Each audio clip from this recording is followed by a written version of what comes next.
જય જીનેન્દ્ર. હું ધારું છું કે સ્ક્રીન ઉપર શાસ્ત્ર દેખાય છે, બરાબર છે?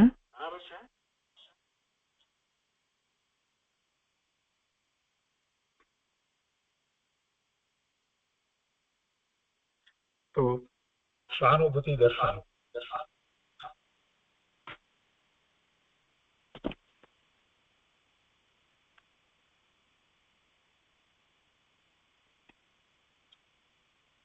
નમો અરિહંતાણમ, નમો સિદ્ધાણમ, નમો વાયર્યાય, નમો લોય સૌવસા. મંગલમ ભગવાન વીરો, મંગલમ ગૌતમો ગણી, મંગલમ કુમકુંદાજો, જૈન ધર્મોસ્તુ મંગલમ.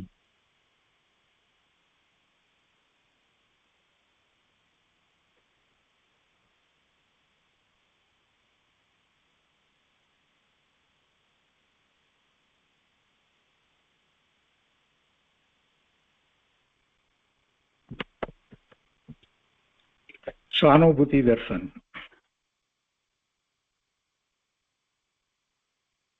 સહાનુભૂતિ દર્શનના સ્વાધ્યાયમાં પૂજ્યબેન શ્રી ચંપાબેન રચિત સહાનુભૂતિ દર્શનનો સ્વાધ્યાય આપણે કરી રહ્યા છીએ, અને એમાં આપણે પ્રશ્ન 592 સુધી સ્વાધ્યાય કર્યો છે. હવે આજે આગળ લઈએ છીએ 593 થી. પુસ્તકમાં પાના નંબર 332.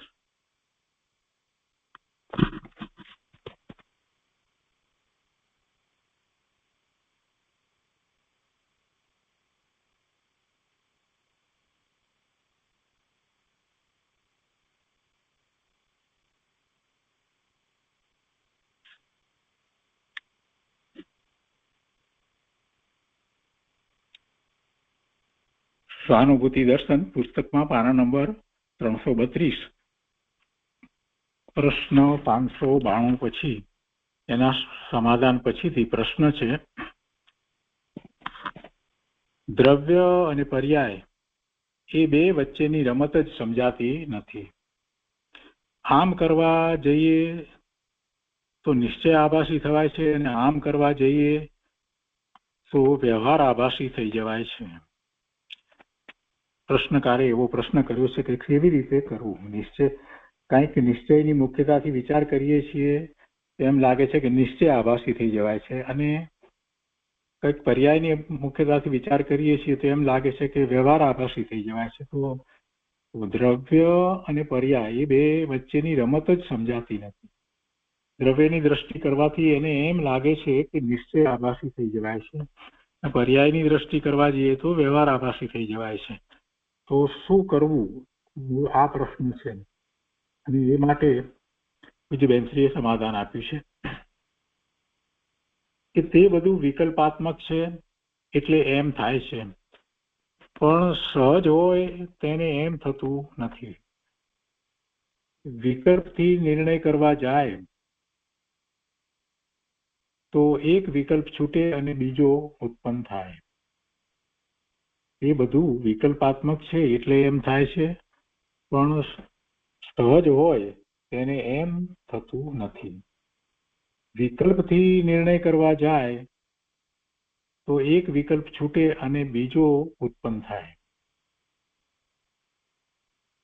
એટલે કે દ્રવ્ય દ્રષ્ટિનો વિકલ્પ કરે છે એટલે એમ થાય છે, પછી પર્યાય દ્રષ્ટિનો વિકલ્પ કરે છે એટલે એમ થાય છે. એટલે વિકલ્પથી નિર્ણય કરવા જાય તો કોઈ એક વિકલ્પમાં હોય આ વિકલ્પ, પછી એક વિકલ્પ છૂટે તો બીજો વિકલ્પ, એમ થયા કરે છે. એટલે એને એવું લાગે છે કે દ્રવ્ય દ્રષ્ટિ કરવા જઈએ છીએ તો નિશ્ચય આભાસી થવાય, અને પર્યાય દ્રષ્ટિ કરીએ તો વ્યવહાર આભાસી થવાય. પણ એટલે એને સાચી દિશામાં પુરુષાર્થ નથી, એને સાચી સમજણ નથી.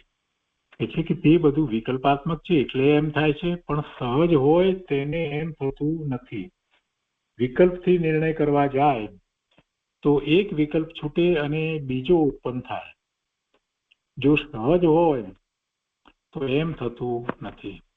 જ્ઞાયકની પરિણતિ સહજ થાય તો એક દ્રવ્ય ગ્રહણ થાય અને એક પર્યાયનું જ્ઞાન છૂટી જાય તેમ થતું નથી. તે દ્રવ્યને ગ્રહણ કરે છે, પર્યાયમાં પુરુષાર્થ રહે છે, પરંતુ વિકલ્પાત્મક પ્રયત્ન થાય છે, એટલે દ્રવ્યનો વિચાર કરતા પર્યાય છૂટી જાય છે. વિકલ્પમાં લે છે ને, નાયકની પરિણતિ એને કઈ થઈ નથી, સહજ નથી, અને એનો પુરુષાર્થ પણ જે રીતે જોઈએ એ રીતે સમજપૂર્વકનો નથી. એટલે કહે છે કે એને કઈ સહજ તો થઈ રહ્યું નથી, ને નાયકની પરિણતિ સહજ થાય તો એક દ્રવ્ય ગ્રહણ થાય, એટલે એક ગ્રહણ થાય એટલે કે દ્રવ્ય ગ્રહણ થાય ત્યારે નાયકની પરિણતિ થાય, અને એક પર્યાયનું એ વખતે જ્ઞાન છૂટી જાય. પણ એવું એને થતું નથી. તે દ્રવ્યને ગ્રહણ કરે છે, પર્યાયમાં પુરુષાર્થ રહે છે. ખરેખર તો વસ્તુ સ્વરૂપ આવી છે.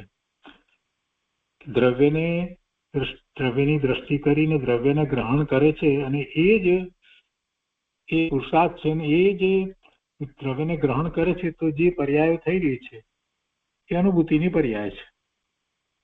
પરંતુ વિકલ્પાત્મક પ્રયત્ન થાય છે એટલે દ્રવ્યનો વિચાર કરતા પર્યાય છૂટી જાય છે, પણ તેની સંધિ યથાર્થ વિચારીને નક્કી કરવી જોઈએ.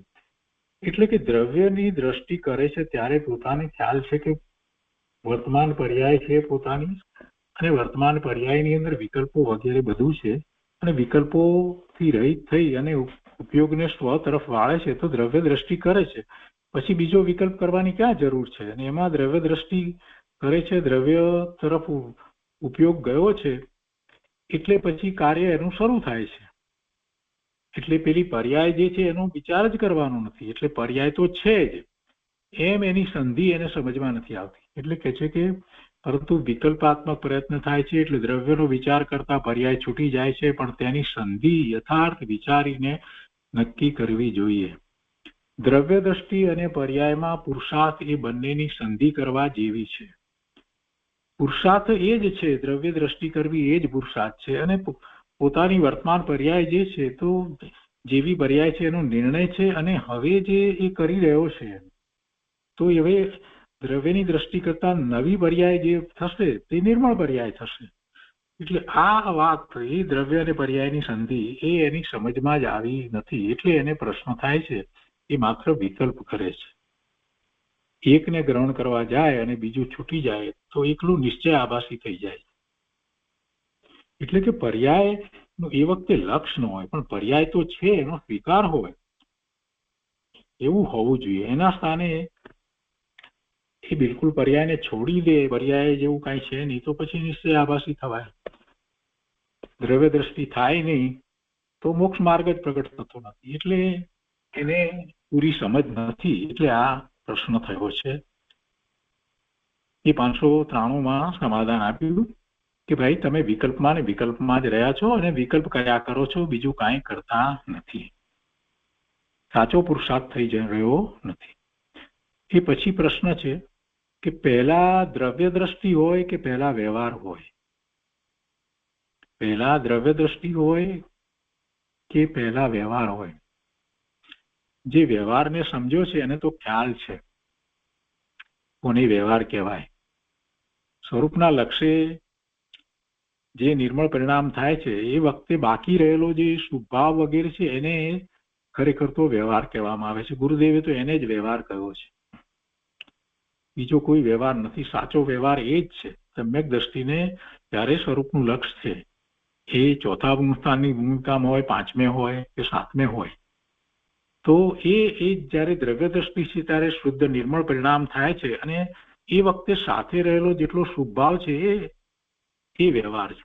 ખરેખર તો એમ કહેવામાં આવ્યું છે, એ વ્યવહાર, એને વ્યવહાર કહેવામાં આવ્યો છે.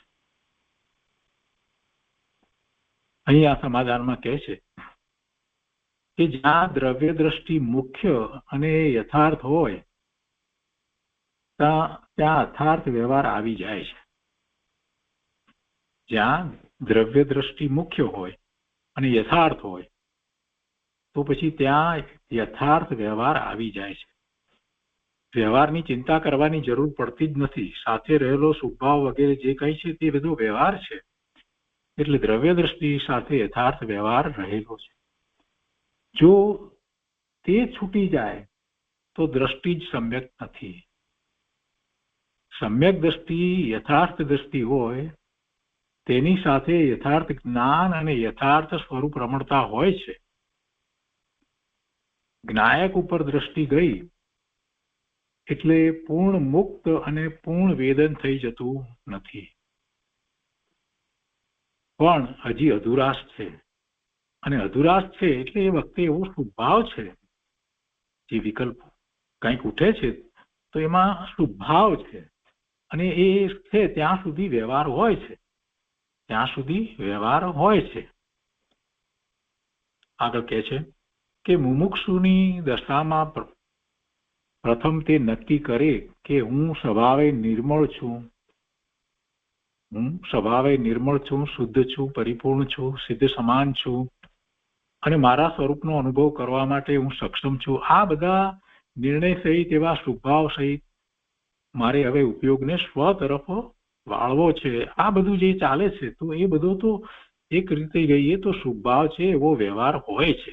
અને પછી દ્રવ્યની દ્રષ્ટિ થાય, સ્વરૂપનું લક્ષ્ય થાય છે અને નિર્મળ પરિણામ થાય છે. તો એ એવા નિર્મળ પરિણામ થાય છે એને પણ અધ્યાત્મમાં તો એને પણ વ્યવહાર જ કયો છે, કેમ કે એ પરિણામ છે. કે છે મુમુક્ષુની દશામાં પ્રથમ તે નક્કી કરે કે હું સ્વભાવે નિર્મળ છું, સાથે ભેદ જ્ઞાનનો અભ્યાસ કરે કે હું જુદો છું. આમ એકત્વ બુદ્ધિથી છૂટવાનો પ્રયત્ન કરે. પ્રયત્ન અને દ્રષ્ટિ સાથે હોય છે, એટલે કે શ્રદ્ધાપૂર્વકનો આખો પ્રયત્ન છે. પ્રયત્ન અને દ્રષ્ટિ સાથે હોય છે, અને ભાવનામાં પણ એમ હોવું જોઈએ. પ્રથમ જેવો સ્વભાવ છે તેવો જ ગ્રહણ કરે, પછી પર્યાયમાં અધુરાશ અને અશુદ્ધતા છે તે બધાને ટાળીને શુદ્ધતાનો પ્રયાસ કરે છે. અધુરાશ તો છે જ, અને અધુરાશ તો પૂર્ણ દશા ન થાય ત્યાં સુધી રહેવાની જ છે. સ્વવિકલ્પ દશા પણ થવાની જ છે. જ્યાં સુધી શ્રેણી ન ચડે ત્યાં સુધી એને વિકલ્પ આવશે. નિર્વિકલ્પ ધ્યાનમાં છે 7મા ગુણ સ્થાને તો પણ અંતર્મુહૂર્તથી વધારે રહેતો નથી. શ્રેણી ચડે છે તો જ એથી વધારે રહે છે. એટલે એ પાછળ સ્વવિકલ્પ દશામાં તો આવે છે. એટલે એ અધુરાશ છે, અને અધુરાશ અશુદ્ધતા છે. એ જ રીતે જો જેટલી ભૂમિકામાં છે તો સાથે એટલી અશુદ્ધતા પણ છે. તો તે અશુદ્ધતાને અને અધુરાશને ટાળી અને શુદ્ધતાનો પ્રયાસ કરે છે. એ 594માં પ્રશ્નનું સમાધાન થયું. એ પછીથી પ્રશ્ન છે કે પર્યાય ન માનતા શું દ્રષ્ટિનું બળ વધી જતું હશે? પર્યાયને ન માનીએ તો દ્રષ્ટિનું બળ વધી જાય? ના, એવી કેવી વાત હોય? એવી વાત હોઈ શકે નહીં. પર્યાયનો તો સ્વીકાર કરવો પડે, નહીં તો નિશ્ચય આભાસી થવાય. પર્યાયને ન માનીએ એટલે દ્રષ્ટિનું બળ વધી જાય એવી વાત હોય નહીં.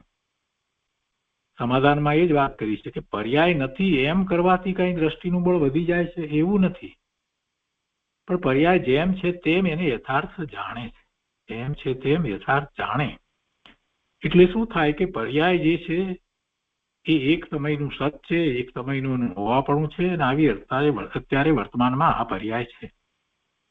એટલે પછી એમાં વધારે રોકાતો નથી, એને ગૌણ કરે છે, અને ગૌણ કરે છે અને પછી દ્રષ્ટિ સ્વરૂપ તરફ કરે છે તો દ્રષ્ટિનું બળ વધે છે.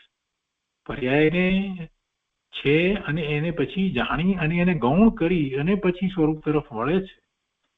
પણ પર્યાય છે નહીં એમ કરીને આગળ વધવા જશે તો નિશ્ચય આભાસી પણ થશે. પર્યાય તો છે, પર્યાયનો સ્વીકાર છે, ને જે પરિણામ થઈ રહ્યા છે એ બધી પર્યાય તો છે, પર્યાય જ નથી એવી દ્રષ્ટિ કરવા જશે તો વેદાંત જેવું થઈ જશે. અહીંયા કહે છે કે યથાર્થ જાણે છે, જેમ છે તેમ પર્યાયને યથાર્થ જાણે છે, અને પછી એને એ રીતે ગૌણ કરી અને દ્રષ્ટિ સ્વરૂપ તરફ કરે છે તો દ્રષ્ટિનું બળ વધે છે. દ્રવ્ય દ્રષ્ટિના વિષયમાં પર્યાય નથી એટલે કઈ પર્યાય કોઈ વસ્તુ જ નથી, પર્યાયનું અસ્તિત્વ જ નથી, એ કઈ યથાર્થ નથી. પર્યાય નથી એમ નહીં, પર્યાયને ગૌણ કરવાની છે. દ્રવ્ય દ્રષ્ટિના વિષયમાં ત્યાં પર્યાય નથી. દ્રવ્ય દ્રષ્ટિ કરવી છે તો ત્રિકાળી શુદ્ધ વસ્તુની દ્રષ્ટિ કરવી છે. કેમ કે પર્યાય એક સમયનું સત છે, એ પર્યાયને એને ગૌણ કરવાની છે. પણ છતાંય પર્યાય કોઈ વસ્તુ જ નથી, પર્યાયનું અસ્તિત્વ જ નથી, એવી વાત બરાબર નથી. એ કાંઈ યથાર્થ નથી. પર્યાય છે, પર્યાય છે. અને જે દ્રવ્યનું લક્ષ કરવામાં આવે છે ત્યારે પોતાની પર્યાય જે છે એ નિર્મળ થાય છે. દ્રષ્ટિના વિષયમાં પર્યાય આવતી નથી, એ વાત કહેવામાં આવી છે. પણ એનો અર્થ એમ નથી કરવાનો કે પર્યાય વસ્તુ જ નથી, કોઈ એનું અસ્તિત્વ જ નથી, એમ નથી. પર્યાય છે એક સમયનું સત છે, બીજા સમયે પણ પાછું એવું જ પર્યાય રૂપે સત છે. દરેક સમયે સમયે પર્યાય તો થઈ જ રહી છે, એ છે. પણ એનું લક્ષ કરીએ તો વિકલ્પમાં જવાય, એટલે પર્યાયનું લક્ષ નથી કરવામાં આવતું. દેહ એક દ્રવ્ય ઉપર છે, તેની દ્રષ્ટિમાં પર્યાય નથી, એટલે પર્યાય જ નથી એમ નથી. જ્ઞાની વારંવાર તેની મેળે અંદર ચાલ્યા જાય છે. પ્રશ્ન કર્યો છે, જ્ઞાની વારંવાર તેની મેળે અંદર ચાલ્યા જાય છે. એની મેળે એટલે પ્રયત્ન હોય છે, એમ કઈ અંદર ચાલ્યા જાય એમ નથી હોતું. હા, એ વાત સાચી કે એમની દ્રષ્ટિ સ્વરૂપ તરફ રહ્યા કરે છે, એટલે વારંવાર એ સ્વરૂપ તરફ વળી જાય છે. અને ભૂમિકા અનુસાર એ સ્વાનુભૂતિ નિર્વિકલ્પ ધ્યાનમાં કરે છે. ચોથા ગુણસ્થાને એવો પ્રયત્ન કરે પણ દરેક વખતે થાય છે એમ નથી થતું. પાંચમા ગુણસ્થાને થોડું ઝડપથી થાય છે. અને સાતમા છઠ્ઠા ગુણસ્થાનમાં તો સાતમા ગુણસ્થાને હોય અને એમાંથી પાછા છઠ્ઠે આવે, સ્વવિકલ્પ થાય ને ફરી પાછા અંતર્મુહૂર્તમાં એ અંદરમાં ચાલ્યા જાય. એટલે એ પુરુષાર્થ પૂર્વક અંદરમાં જાય છે. એટલે કે છે કે તેમાં પ્રયત્ન છે. નાની વારંવાર તેની મેળે અંદરમાં ચાલ્યા જાય તો એની ચોથા ગુણસ્થાને કે પાંચમા ગુણસ્થાને કે છઠ્ઠા સાતમા ગુણસ્થાનમાં જે થઈ રહ્યું છે તો એ પ્રયત્ન છે.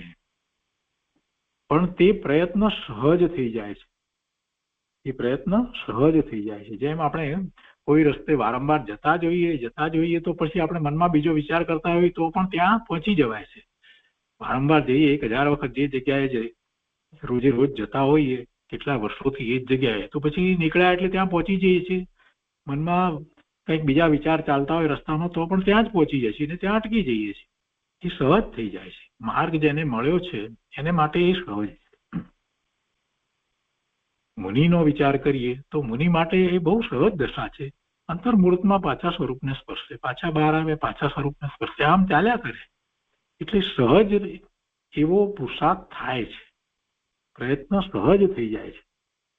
બીજી વાત કે એ કોઈ બીજા કરી દે એવું હોતું નથી. એટલે કોઈ કરી દેતું નથી કે કાંઈ પરાણે કરવું પડતું નથી.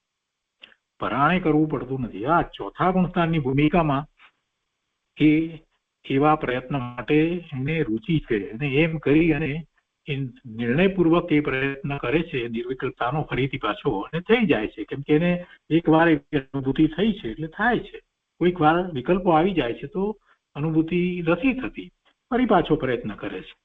પણ પેલા મુનિને તો સહજ આમ થયા જ કરે છે. સહજ એટલે કે એ જરાક વાર બહાર આવે છે, થોડી અંતર્મુહૂર્તથી વધારે બહાર રહેતાય નથી ને એ વખતે પણ એ જે પહેલા અનુભૂતિમાં હતા અને ઘણો સમય એ સાતમા ગુણસ્થાને લીનતામાં હતા તો એની અસર નીચે છે જ્યારે સ્વવિકલ્પ હોય છે ત્યારે. એટલે તરત જ સહેલાઈથી પાછા એ નિર્વિકલ્પ થઈ જાય છે. એટલે એમ કહેવાય કે સહજ. પણ બીજી રીતે જોવા જઈએ તો પણ કાંઈ પરાણે તો કરવું પડતું નથી. ચોથા ગુણસ્થાનમાં હોય તો પણ કંઈ પરાણે નથી. એ પ્રયત્ન છે ને પ્રયત્ન હવે એને સહજ થઈ ગયો છે. એ પ્રયત્નમાં એને તકલીફ પડતી નથી. પોતાના ઘર તરફ પોતે સ્વાભાવિક રીતે દોડીને જાય છે. આ જ ઉદાહરણ આપ્યું છે. એમાં એને કાંઈ તકલીફ પડતી નથી. તો એ 596માં પ્રશ્નનું સમાધાન થયું. એના પછી છે, જ્ઞાનીને અંતરમાં એકદમ શાંતિ મળે છે તો બહાર નીકળે છે શું કામ? પ્રશ્ન કર્યો છે કે જ્ઞાનીને અંતરમાં એકદમ શાંતિ મળે છે, આનંદનો અનુભવ થાય છે, તો પછી બહાર શું કરવા નીકળે છે? એકદમ શાંતિ મળી ગઈ પછી બહાર એટલે કે આકુળતામાં કેમ આવે છે? બહાર આવે એટલે આકુળતા થાય ને, તો પછી આકુળતામાં શા માટે આવે છે? તેનું સમાધાન આપ્યું છે કે તેટલો પુરુષાર્થ નથી એટલે બહાર નીકળી જાય છે. સ્વરૂપમાં જયારે સ્થિર થઈ જાય છે એ તો શ્રેણી ચડે છે અને એવું અપૂર્વ પુરુષાર્થ થાય છે ત્યારે એ સ્વરૂપમાં સ્થિર થઈ જાય છે, પછી બહાર આવતા જ નથી ને કેવળ જ્ઞાન પ્રગટ કરે છે. જ્યાં સુધી 12મા ગુણસ્થાને ન પહોંચે ત્યાં સુધી તો એ બનતું જ નથી. 11મા સુધી પહોંચે તો પણ પાછા પડવાનું થાય છે. એટલે આ પુરુષાર્થ જે છે એ તો બહુ અપૂર્વ પુરુષાર્થ છે, કેવળ જ્ઞાનનો પુરુષાર્થ. એટલે કે છે કે તેટલો પુરુષાર્થ નથી એટલે બહાર નીકળી જાય છે અને અનાદિના જે વિભાવો પડ્યા છે તેમાં જોડાઈ જાય છે. 7મા ગુણસ્થાનની અવસ્થામાંથી પણ એ કેમ પાછા આવી જાય છે એ વાત અહીંયા લીધી છે. અને એ સિવાય બીજાની વાત કરીએ તો એટલો વધારે સમય એ રહી શકતા નથી, એવો એટલો પુરુષાર્થ નથી. એટલે 5મા ગુણસ્થાને હોય તો પણ કઈ બહુ વધારે સમય રહી શકતા નથી. બધાને માટે એ વાત લાગુ પડે છે. જયારે 7મા માટે લાગુ પડે એટલે 5મા ચોથા માટે પણ એમ જ છે. એ સ્વવિકલ્પ દશામાં આવી જાય છે. અને એમાં કેમ આવી જાય છે? તો કે એવો પુરુષાર્થ નથી એટલે બહાર નીકળી જાય છે અને અનાદિના જે વિભાવો પડ્યા છે તેમાં જોડાઈ જાય છે. જોડાવાનું બધાનું જુદું જુદું, પોતાની ભૂમિકા પ્રમાણે જોડાવાનું થાય. હજી વિભાવો પડેલા છે અને એમને ભૂમિકા અનુસાર શુભ ભાવ હોય, ક્યારેક જ અશુભ ભાવ હોય, જે પ્રમાણે ભૂમિકા હોય એ પ્રમાણે. હજી એ શુભભાવ રૂપ વિભાવો પડેલા છે અને તે ક્ષય થયા નથી. તેમજ અંદર તેટલો પુરુષાર્થ નથી એટલે અંદર ટકી શકાતું નથી અને બહાર આવી જાય છે. તો એ 597મા પ્રશ્નનું સમાધાન થયું. એ પછીથી પ્રશ્ન છે કે સત સરળ સુગમ છે. સત સરળ છે, સુગમ છે, કૃપાળુદેવે પણ કહ્યું છે, પણ કોઈ માર્ગ દેખાડે તો થાય ને. પ્રશ્નકાર એમ કે છે કે સત સરળ અને સુગમ છે એ વાત તો બરાબર, પણ એ કોઈ માર્ગ દેખાડે તો થાય ને સરળ ને સુગમ, નહીતર કેવી રીતે થાય? કહેવાનો એનો પ્રશ્ન કરવાનો આશય આવો છે. એનું સમાધાન આપતા બેનશ્રી કહે છે કે સત સરળ અને સુગમ છે. દેખાડનાર દેખાડે પણ જોવાનું તો પોતાને છે ને, પોતાને જ છે. જોવાનું કોને છે? સત સરળ છે અને સુગમ છે એવું માર્ગદર્શન આપે, એ બધો ઉપાય બતાવે, પણ એ બતાવનાર તો બતાવી દે, પણ પછી એ જોવાનું અને એ માર્ગે ચાલવાનું તો પોતાને છે ને. જોવાનું તો પોતાને જ છે ને. પોતે જુએ નહીં તો ગમે તેટલું દેખાડે તો પણ જોઈ શકતો નથી. રુચિ ન હોય, એવી એકાગ્રતા ન હોય, પૂર્ણ વિશ્વાસ ન હોય, અનેક કારણો હોય.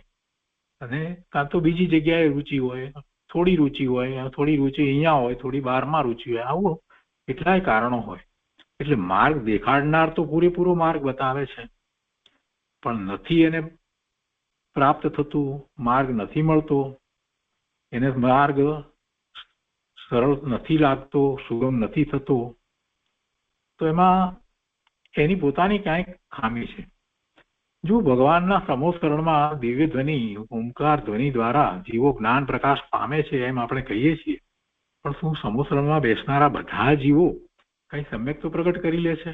એવું તો કઈ બનતું નથી. આ જીવ પણ સમોસ્કરણમાં જઈ આવ્યો હશે, પણ છતાંય કેવળી આગળ રહી ગયો કોરો, એ જે ઉક્તિ કહેવામાં આવે છે ને, જેના જેવું થયું છે. એટલે પોતે જુએ નહીં તો ગમે તેટલું દેખાડે તો પણ જોઈ શકતો નથી. પોતાની એવી પાત્રતા હોવી જોઈએ, યોગ્યતા હોવી જોઈએ, અને એ પાત્રતા યોગ્યતા એને પોતે જાતે કેળવવાની છે. એ પાત્રતાની અંદર તો ઘણી વાત આવે, રુચિ એકલી આવે એવું નહીં.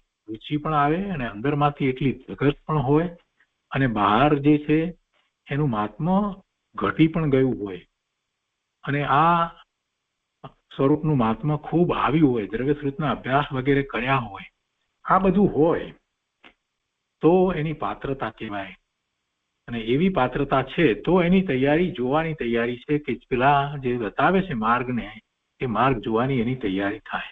એટલે કહે છે કે પોતે જોવાની તૈયારી કરે તો જોઈ શકે છે, દેખાડનાર દેખાડે. પૂજ્ય ગુરુદેવે ઘણું દેખાડ્યું છે. પૂજ્ય ગુરુદેવે માર્ગ જે છે એ ખૂબ સ્પષ્ટ કર્યો છે. દેખાડ્યું છે એટલે માર્ગ ખૂબ સ્પષ્ટ કર્યો છે, મોક્ષ માર્ગ ખૂબ સ્પષ્ટ કર્યો છે ગુરુદેવ. પણ જેની જેટલી તૈયારી હોય તેટલું ગ્રહણ કરે છે. બધા એક જાતનું એક સરખું ગ્રહણ કરી શકતા નથી અને વધારે ગ્રહણ કરવા માટે, પૂર્ણ ગ્રહણ કરવા માટે તૈયારી પોતાની જ હોવી જોઈએ. એટલે તૈયારી પોતાને જ કરવાની છે. તો એ 598માં પ્રશ્નનું સમાધાન થયું. એ પછી પ્રશ્ન છે કે વૃદ્ધાવસ્થાનો અને મરણનો ભય લાગે છે તેનું કારણ શું? સમગળ આવ્યા હશે, આ બધી વાતથી પ્રભાવિત થયા હશે, થયું પણ હશે કે આ બધું કરવા જેવું તો આ જ છે. આ બધું નિર્ણય થતા જતા હશે થોડા ઘણા, પણ છતાંય બહુ અભ્યાસ નહીં હોય અને પારમાં ઘણી રુચિ હશે એટલે પછી એમ થાય છે. એટલે પ્રશ્ન કર્યો છે કે ભય લાગે છે. કેવો ભય લાગે છે? તો કે વૃદ્ધાવસ્થાનો અને મરણનો ભય લાગે છે. તો તેનું કારણ શું? મિથ્યા દ્રષ્ટિને હંમેશા એ ભય હોય છે, સમ્યક દ્રષ્ટિને એ ભય નથી હોતો. સમાધાનમાં કહે છે કે વૃદ્ધાવસ્થા એ મરણ ભયનું કારણ નથી. બેનશ્રીને તો સમ્યક દર્શન છે, એમને ક્યાં ભય હતો? એટલે જે વાત જેમ છે તેમ સ્પષ્ટ કહે છે, કઈ કહેવા ખાતર કહી છે એમ નથી. વૃદ્ધાવસ્થા કે મરણ ભયનું કારણ નથી. સમજાવ્યું છે ઉલટું, એમણે તો સમજાવ્યું છે. પોતાને એ નથી ભયનું કારણ, એટલે એ જ રીતે સમજાવ્યું છે કે પોતાના શરીરનો રાગ છે, શરીર સાથે એકત્વ બુદ્ધિ છે, એટલે ભય લાગે છે. એટલે શરીરમાં કાંઈ પણ થાય ને વૃદ્ધાવસ્થા આવે તો એને ભય લાગે છે. શરીર સહિત પોતાનું અસ્તિત્વ માન્યું છે, શરીરમાં એકત્વ બુદ્ધિ છે, એટલે શરીર વિના કેવી રીતે બધું થશે એમ એને લાગ્યા કરે છે. આત્માનું સામર્થ્ય જે છે એનો પાક્કો નિર્ણય નિર્ધાર થયો નથી કે શરીર નહીં હોય તો પણ આ ભગવાન આત્મા તો એવો ને એવો જ રહેવાનો છે, એવો કઈ નિર્ણય પાક્કો નિર્ણય થયો નથી ને. આવા તો કેટલાય શરીર બદલ્યા, એટલે એ તરફ નો વિચાર બહુ થતો નથી. એટલે હંમેશા એને ભય લાગે છે, શરીરમાં આમ થઈ જશે તો શું, તેમ થઈ જશે તો શું, ને જે થવાનું છે તે થાય છે. એ વખતે પણ શરીર સાથે રહેલો ભગવાન આત્મા તો એવો ને એવો જ રહે છે. એને કાંઈ મલિનતા આવતી નથી, નુકસાન થતું નથી, કાંઈ થતું નથી. આત્માને કોઈ વૃદ્ધાવસ્થા હોતી નથી, આત્માને કોઈ રોગ હોતો નથી. પણ શરીર પોતાનું છે એમ માન્યું છે અને શરીર સહિત પોતે છે, શરીર વિના પોતે કેવી રીતે કાંઈ પણ કરી શકે. એટલે સુધી કે ધર્મમાં પણ કેટલાય ઉપદેશકો એવી વાત કરે છે કે શરીર સારું હશે તો ધર્મ કરી શકાશે, નહીંતર નહીં થાય. અને આ વાત બધાને બહુ સહેલાઈથી બેસી જાય છે, કેમ કે બાહ્ય ક્રિયાઓ બધી થાય છે તો બધી શરીરને વિશે થાય છે ને. એટલે એને ભય લાગે છે શરીરમાં કાંઈ પણ થાય તો હવે હું શું કરીશ, ધર્મ ધ્યાન કેવી રીતે કરીશ, એવો પણ એને ભય લાગે છે કે પોતાના શરીરનો રાગ છે, એ બધો શરીરનો રાગ છે, શરીર સાથે એકત્વ બુદ્ધિ છે, એટલે ભય લાગે છે. સમ્યક દ્રષ્ટિ જ્ઞાનીને તો આત્મા તરફ દ્રષ્ટિ છે, સ્વરૂપનું લક્ષ છે, એટલે એને કાંઈ ભય લાગતો નથી. શરીરમાં વૃદ્ધાવસ્થા આવે તે કોઈને ગમતું નથી, કોઈને પાલવતું નથી અને મરણનો ભય લાગે છે. મરણ કોઈને ગમતું નથી, મરણ કોઈને ગમતું નથી અને તેનું કારણ અજ્ઞાન છે. જન્મ છે તો મરણ તો હોય જ, જન્મ હોય મરણ ન હોય એમ તો બને નહીં, એ તો સ્વીકારી જ લેવાનું છે. જે જન્મે છે એ એક ગાળો લઈને આવે છે જેને આપણે આયુષ કહીએ છીએ, અને એ ગાળામાં જ એનું અહીંયા એ શરીર સાથે રહેવાનું થાય છે. જે શરીર સાથે રહેવાનું છે એનો સમય નિશ્ચિત છે જેને આપણે આયુષ્ય કહીએ છીએ. એટલે જન્મે છે અને મરણ પામે છે એ વચ્ચેનો સમય એ શરીર સાથે રહે છે. પછી ત્યાંથી નીકળી અને બીજી ગતિમાં જાય ત્યારે એને શરીર મળે છે, બીજું શરીર મળે છે. પણ જ્યાં સુધી સિદ્ધત્વ નથી પ્રગટ કરતો ત્યાં સુધી તો શરીર તો મળ્યા જ કરે છે. અનંત શરીર મળ્યા છે અને કેવા શરીર મળે છે, જેવા ભાવ કર્યા છે એ પ્રમાણે શુભ અથવા અશુભ ભાવ પ્રમાણે પુણ્ય અને પાપના બંધ પડ્યા છે એ પ્રમાણે ગતિ અને એવા ગતિને અનુસાર એવા શરીર મળ્યા કરે છે. અને દરેક શરીર જે છે એને છોડવાના હોય છે. એ શરીર સાથે કાયમ રહી શકતું નથી. સારું હોય તો પણ કાયમ રહી શકતો નથી, અને એ શરીર રોગિષ્ટ હોય તો પણ કઈ એની સાથે કાયમ રહેવાનો નથી, રહી શકતો જ નથી. કોઈ જીવ કોઈ એક શરીર સાથે કાયમ તો રહેવાનો નથી. આયુષ્ય ત્યાં સુધી રહેવાનું છે, છતાં એને શરીર સાથે એટલું એકત્વ છે એટલે આ જીવને એમ લાગે છે. બેનથી કહે છે કે મરણ કોઈને ગમતું નથી તેનું કારણ અજ્ઞાન છે. જ્યાં સુધી ભવનો અભાવ થતો નથી ત્યાં સુધી શરીર ધારણ કરે, પણ પોતાને શરીર સાથે એકત્વ બુદ્ધિનો રાગ છે એટલે ભય લાગે છે. ભયનું કારણ સમજાયું. જેને શરીર સાથેની એકત્વ બુદ્ધિ છૂટી ગઈ છે, પોતાનું અસ્તિત્વ શરીર સહિત માનતો જ નથી, શરીરથી જુદો પોતે એવું ભેદ જ્ઞાન થયું છે અને એ ભેદ જ્ઞાન સતત વર્તે છે. પોતાનું અસ્તિત્વ શરીર વિના જ જે સ્વીકારે છે એને કોઈ ભય લાગતો નથી. કે છે પોતાને શરીર સાથે એકત્વ બુદ્ધિનો રાગ છે એટલે ભય લાગે છે. તેની એકત્વ બુદ્ધિ એવી છે કે શરીરથી છૂટું પડવું ગમતું નથી, એટલી બધી એને એકત્વ બુદ્ધિ છે એટલે તેને ભય લાગે છે. વૃદ્ધાવસ્થા કે મરણ ભય કરાવતું નથી, એ ભય કરાવતું નથી. શરીર જે છે એ ભય કરાવતું નથી, ખરેખર એ કરાવી શકે નહીં. વૃદ્ધાવસ્થા છે, ફેરફારો જે થઈ રહ્યા છે શરીરની અંદર થઈ રહ્યા છે, એ શરીર એ પૂતગળ પરમાણુનો સ્કંદ છે, એ બીજું દ્રવ્ય છે, અને એ દ્રવ્ય એ ચેતન એવા આત્માનું કાંઈ કરતું નથી, એવા આત્માના પરિણામને એ બદલી શકે નહીં. એટલે ખરેખર એને જે ભય લાગે છે એમાં એ ખરેખર વૃદ્ધાવસ્થા એનું કારણ નથી કે રોગ એનું કારણ નથી, એ કરતું નથી, પણ પોતે જ અજ્ઞાનને કારણે, મિથ્યાત્વને કારણે પોતે જ એ ભયરૂપ થાય છે. કોઈ એને ભયરૂપ કરાવતું નથી. કહે છે કે વૃદ્ધાવસ્થા કે મરણ ભય કરાવતું નથી, પણ પોતે અજ્ઞાનને લઈ અને ભયમાં રહે છે, ડરે છે. આ 599માં પ્રશ્નનું સમાધાન થયું.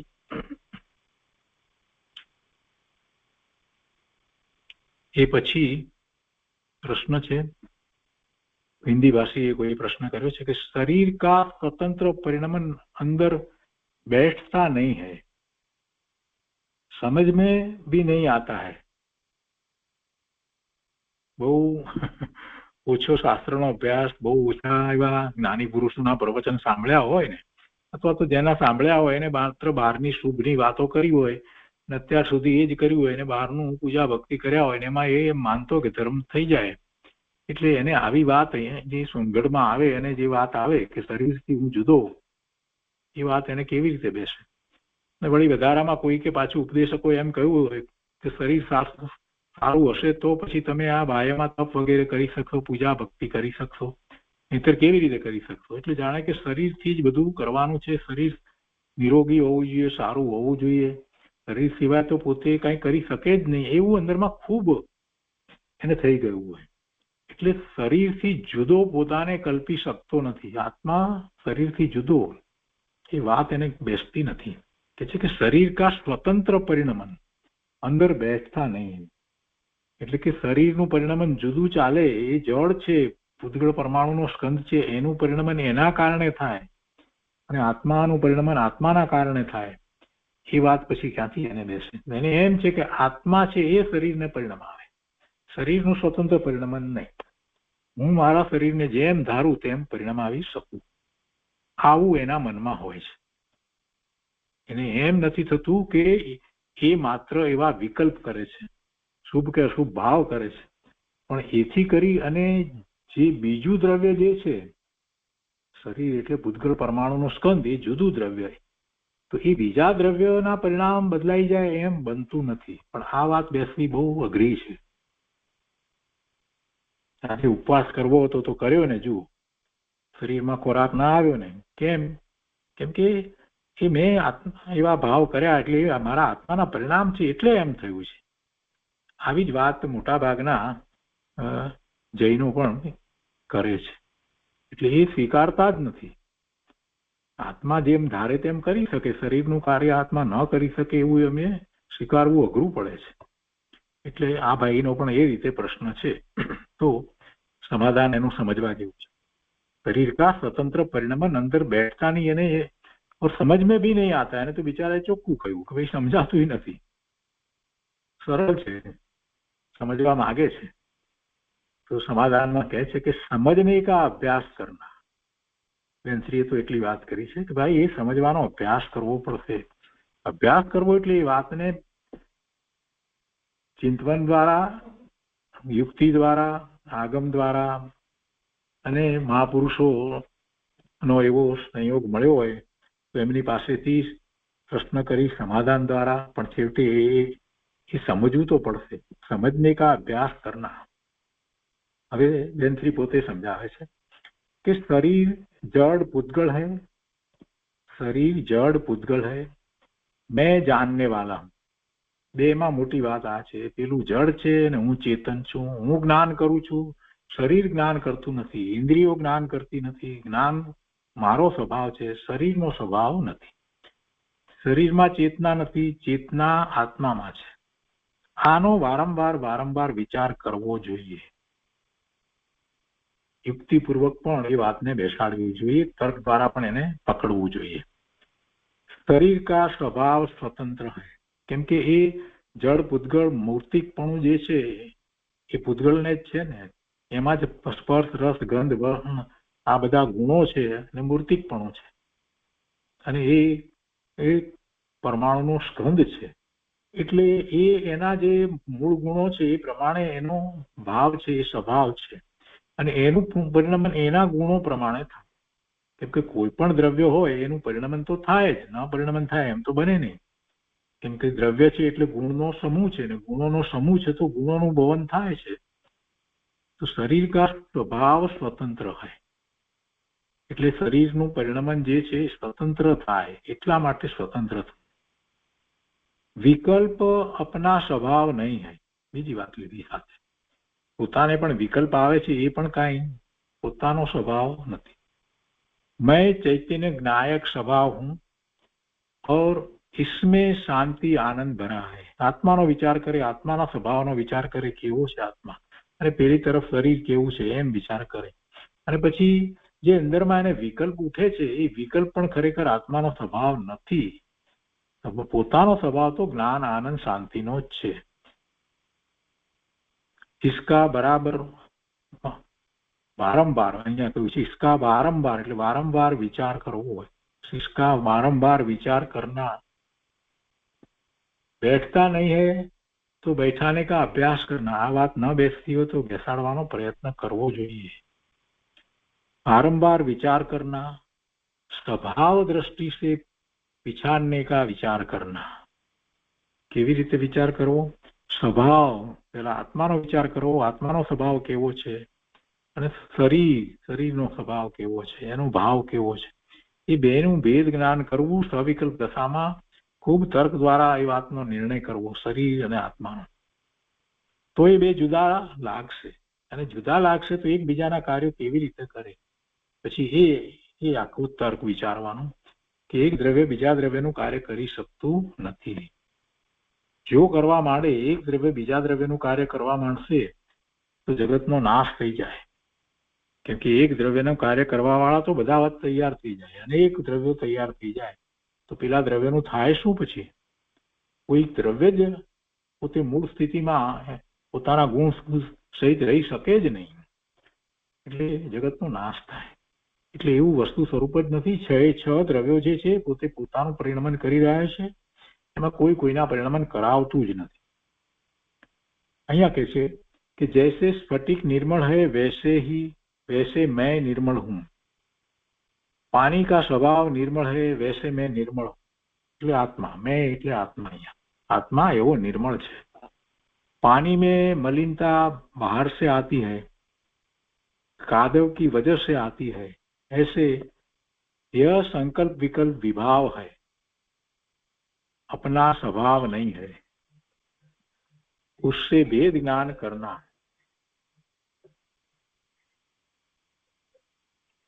उससे भेद ज्ञान करना. આ સંકલ્પ વિકલ્પ જે છે એ વિભાવ છે. કેમ કે અહીંયા શરીરથી જુદા પડવાની સાથે બીજી વાત પણ સાથે લઈ લીધી કે જે સંકલ્પ વિકલ્પ ઉઠે છે એ તો જીવની પર્યાયમાં ઉઠે છે, છતાં પણ એ પણ એનો સ્વભાવ નથી. એ પણ એનો સ્વભાવ નથી તો પછી જે જડ છે, જે જ્ઞાન કરતું નથી, એ તો એનું ક્યાંથી હોય? એનાથી તો એ જુદું જ હોય ને, તો એનું પરિણમન તો જુદું જ થાય ને. અહીંયા તો એટલે સુધી વાત કરી દીધી કે સંકલ્પ વિકલ્પ છે એ વિભાવ છે, એ સ્વભાવ નથી આત્માનો. તો પછી શરીર જે છે એનું જે કંઈ થઈ રહ્યું હોય એને આત્મા સાથે કાંઈ સંબંધ હોય? કોઈ સંબંધ હોઈ શકે જ નહીં. આ વાત એમાંથી સ્પષ્ટ કરી દીધી. તો એ 86માં પ્રશ્ન, 86માં પ્રશ્નનું સમાધાન થયું.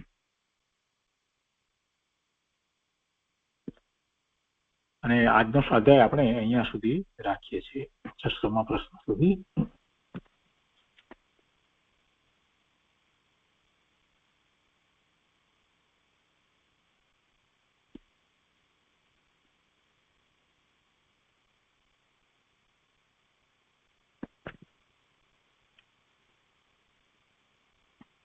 હવે આજના સ્વાધ્યાય સંબંધી આપના પ્રશ્નો હોય કે પ્રતિભાવ હોય તો આપણે લઈએ છીએ.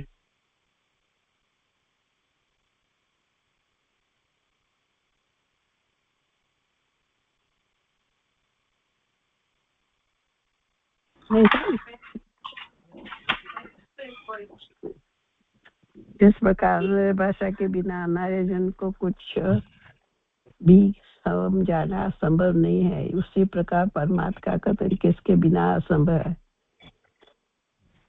जरा फरीथी बोलજો. પોતા કે બિના, વ્યવહાર નહીં કે બિના. વ્યવહાર નહીં પૂછે તો પરમાત્મા ઉપદેશ ના આપી શકે. 25-26 થઈ ગયા, એથી સુધી કરી લઈએ. व्यवहार के बिना परमात्मा का कथन किया जाना असंभव है. उक्त सत्य को समझाने के लिए आचार्य ने किसका दृष्टांत दिया है? સુધાબેન, તમે બોલી રહ્યા છો અહીંયા સ્વાધ્યાયની અંદર, તમારો અવાજ આવે છે. તમારો પ્રશ્ન છે અહીં, તમે કઈ બીજો સ્વાધ્યાય કરી રહ્યા છો અને તમારો અવાજ અહીંયા આવે છે, તમે ચાલુ રાખો. બંધ કરતા ફોન ચાલુ રાખ્યો છે. બધાને અવાજ આવે છે. આપણે કંઈક કરી રહ્યા છો, કંઈક વાત કરી રહ્યા છો અહીંયા. મીઠા મેં દુકડમ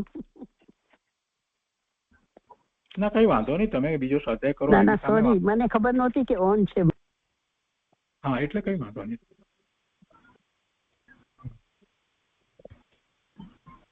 અહીંયા બેનશ્રીના વચનામૃત, અદભુત વચનામૃત સ્વાનુભૂતિ દર્શનનો સ્વાધ્યાય આપણે કરી રહ્યા છીએ, અને એમાં કાંઈ પ્રતિભાવ કે પ્રશ્ન હોય તો આપણે લઈએ છીએ.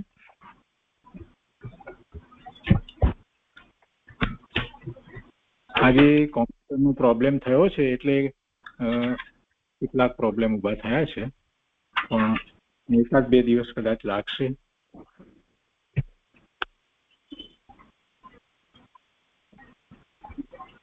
પછી બરાબર દેખાતું હતું ને સંભળાતું હતું. બહુ સરસ થયું બધું. બરાબર. કેમ કે મેં બેમાંથી ટ્રાય કર્યો ને, મને એમ હતું કે ટેબ્લેટ માંથી કદાચ વધારે સારી રીતે થશે એટલે એનો પ્રયત્ન કર્યો.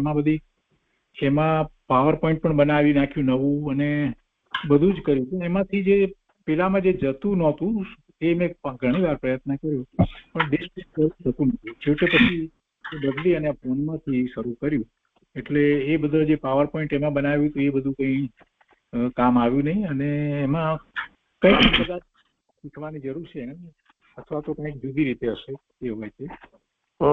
એન્ડ્રોઈડ છે અને આ પણ એન્ડ્રોઈડ છે એટલે એમાં કઈ બહુ ફેર હોવો ન જોઈએ. ફોનમાંથી જે થાય એમાંથી થાય. પણ ફોન કરતા મને એમ હતું કે પેલામાં મોટા સ્ક્રીન ઉપર બીજું બધું સાથે રીતે થશે પણ જે થવાનું હોય તે જ થાય.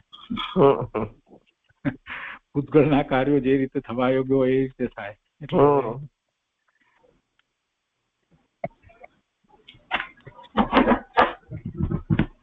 સ્વાધ્યાય સાથે સંબંધ છે. આજે બેનશ્રીએ ઘણી સરસ વાત. કેટલીક વાત તો એમ લાગી કે આ પાયાની વાત જયારે ન સમજાઈ હોય ત્યારે કેટલી તકલીફ પડે. આજના પ્રસંગમાં એવું હતું. પ્રેક્ટિકલ વાત હતી. એટલે એક અપેક્ષા આપણને લાગે કે આમને આ નહીં સમજાયું પણ આપણે પણ જો એ વિચાર કરીએ કે એ વાત સમજ્યા વગર કેવી રીતે આગળ વધી શકાય તો બહુ મહત્વની હતી. દ્રવ્ય દ્રષ્ટિ ને પર્યાય દ્રષ્ટિમાં ગડબડ થઈ જતી હતી ભાઈને. આભાસી પણ આવી જાય. દ્રવ્ય તરફ જઈએ છીએ પેલું કરીએ છીએ તો વ્યવહાર આભાસી. પછી જરાક વિચાર થયો કે એમની વાત બિચારાને એવું થતું હશે સમજ નથી. આ હિન્દીમાં પ્રશ્ન હતા એમાં પણ જરાક એમ લાગ્યું કે વાત તો વિચારવા જેવી છે કે જેને આપણે બોલીએ છીએ પણ એ પ્રમાણમાં ખરેખર આપણને કેટલો સ્વીકાર છે એ જરાક આપણે આપણી જાત માટે સ્વીકારવું તો શરીર સાથેનું એકત્વ, વૃદ્ધાવસ્થા અને મરણનો ભય, આનો જરાક વિચાર તો કરવો તો પડે. એમણે તો બિચારા એ સરળ એટલે પૂછી નાખ્યું આપણને પણ વિચાર કરીએ તો ખ્યાલ આવે કે વૃદ્ધાવસ્થા અને મરણનો ભય કેટલો છે. મને વૃદ્ધાવસ્થા, રોગ, મરણ આ બધાનો ભય કેટલો છે. બરાબર છે. આપણા ઉપર લઈએ ત્યારે ખ્યાલ આવે છે કે આપણે ઇમ્યુન નથી. એ બધું થઈ જ રહ્યું છે.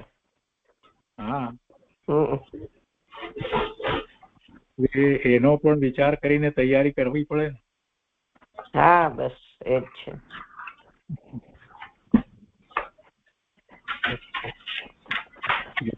બધી તૈયારી એક જ રીતે થાય છે. સમ્યક દર્શન પ્રગટ કરતા બધી તૈયારી થઈ જાય છે. જુદી જુદી તૈયારી કરવી પડે એવું નથી. પેકેજ ડીલ છે. પેકેજ ડીલ છે. સમ્યક તો પ્રગટ કરો તો બધી તૈયારી થઈ જાય. મરણનો ભય જાય અને રોગનો ભય પણ જાય, વૃદ્ધાવસ્થાનો ભય જાય. અને ભય તો 7 પ્રકારના ભય કયા છે ને. પરલોકનો ભય, એ પરલોકનો ભય કેવી રીતે જાય? સમ્યક પ્રગટ કરીએ તો 7 પ્રકારના ભય જવામાં સમ્યક એ એક જ એવું ઉપાય છે, એક જ એવું કારણ છે, એક જ એવું સાધન છે. બધા ભય ચાલ્યા જાય. 7 પ્રકારના ભય જાય.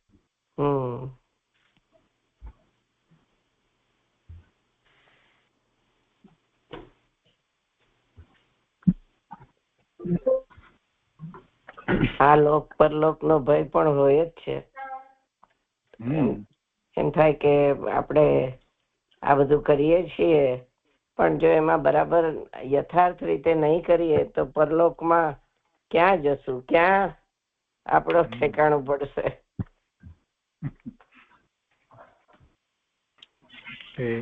એક જ ઉપાય છે સમ્યક તો પ્રગટ કરવું. એને ટોપ પ્રાયોરિટી ઉપર રાખવું પડે. ટોપ પ્રાયોરિટી ઉપર સમ્યક દર્શન જ રાખવું પડે. હાજી.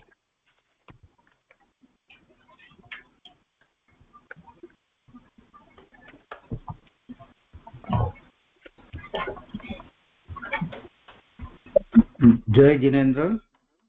જય જીનેન્દ્ર પ્રભુ. હાજી, આમ તો થોડુંક અઘરું જ છે, પણ છતાંય જે એક પ્રશ્ન છે કદાચ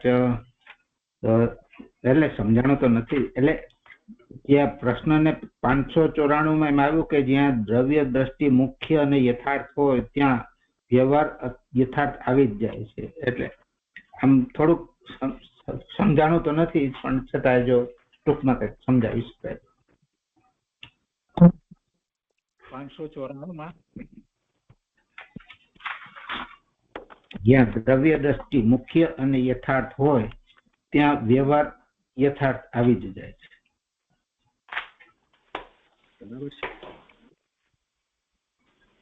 જ્યાં દ્રવ્ય દ્રષ્ટિ મુખ્ય અને યથાર્થ, દ્રવ્ય દ્રષ્ટિ મુખ્ય અને યથાર્થ એટલા માટે મૂક્યું કે દ્રવ્ય દ્રષ્ટિનો મિનિંગ અન્ય મત વાળા જુદી રીતે કરે, અથવા તો કોઈ જૈન મતમાં હોય અને જુદી રીતે કરતો હોય, એટલા માટે યથાર્થ શબ્દ મૂક્યો.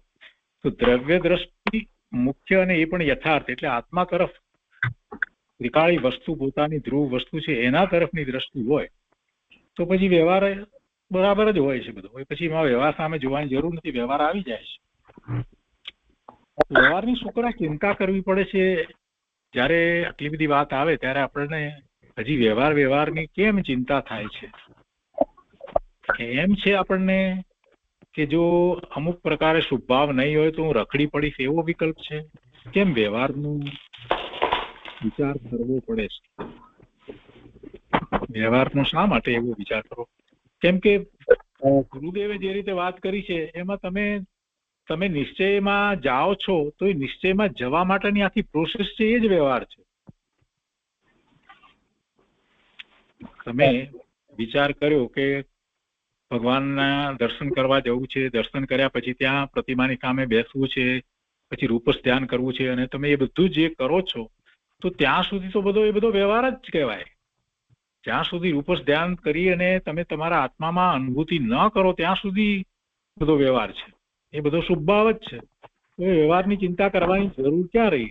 નિશ્ચયનો પ્રયત્ન કરવામાં આવે એટલે દ્રવ્ય દ્રષ્ટિ યથાર્થપણે કરવાનો આખો માર્ગ જે રીતે કહ્યો છે એ રીતે કરવામાં આવે એટલે બાકી જે બધું છે જે એ બધી પ્રોસેસ આખી એ જ વ્યવહાર છે, બીજો કોઈ વ્યવહાર છે જ નહીં.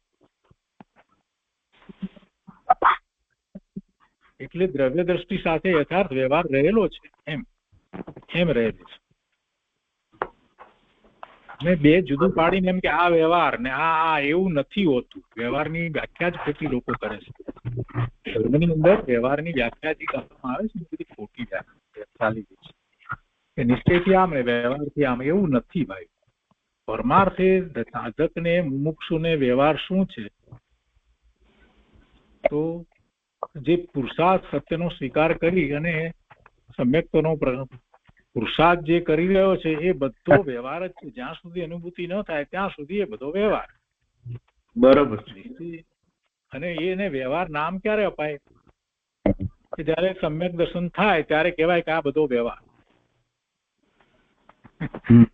શુભભાવ જ એનો એ જ શુભભાવ છે, એટલે ત્યારે એ નામ પામે વ્યવહાર. પછી હવે બીજો જુદો વ્યવહાર કરવો ને આ બધી વાતો બધી ક્યાંથી આવી? જે સમજ્યા નથી ને એ બધા કે છે. પાછા ઘણી વખત તો એવું પણ કે મેં પણ સાંભળ્યા છે ઉપદેશક ને, મોટા ઉપદેશક, સારું મોટું નામ આ તે, પણ હમણાં એ બધું રહેવા દો, એ બધું હમણાં વ્યવહાર આ કરો, બહારની વાત બધી. એમ નથી હોતું. એવું બહારનું કરતા કરતા અંદર નથી જવાતું. અંદર માટેનો પુરુષાર્થ જુદો કરવો જ પડે અને એ જ વ્યવહાર છે. એ અંદરનો પુરુષાર્થ કરી એટલે આપોઆપ બહારમાં બદલાવ આવ્યા વગર રહે જ નહીં. બદલાવ આવી જ જાય. એટલી બધી આત્માની રુચિ હોય અને ત્યાર પછીથી તમને બહારમાં એવું બનતું જ નથી, એવું બને જ નહીં. એટલે ઉદાસીનતા તો આપોઆપ આવી જાય. બહુ સરસ. બરાબર ને? બરોબર છે.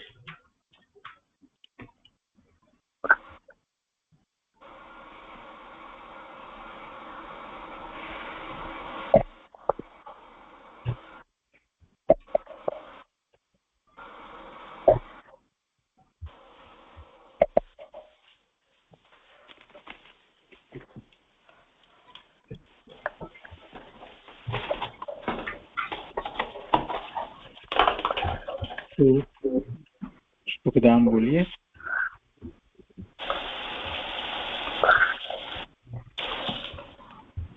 મેઘાબેન પ્રભુ સુખધામ બોલશો પ્રભુ?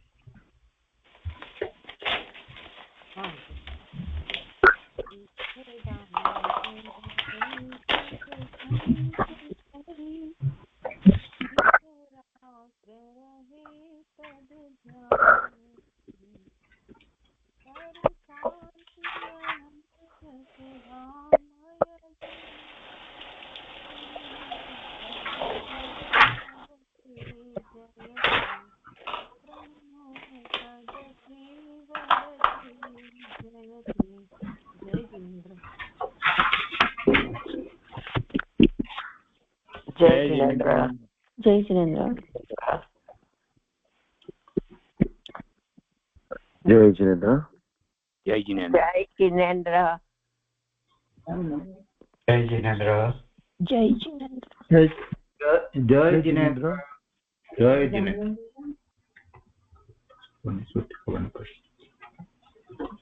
ખબર નહીં શું બહુ સરસ મને મળી.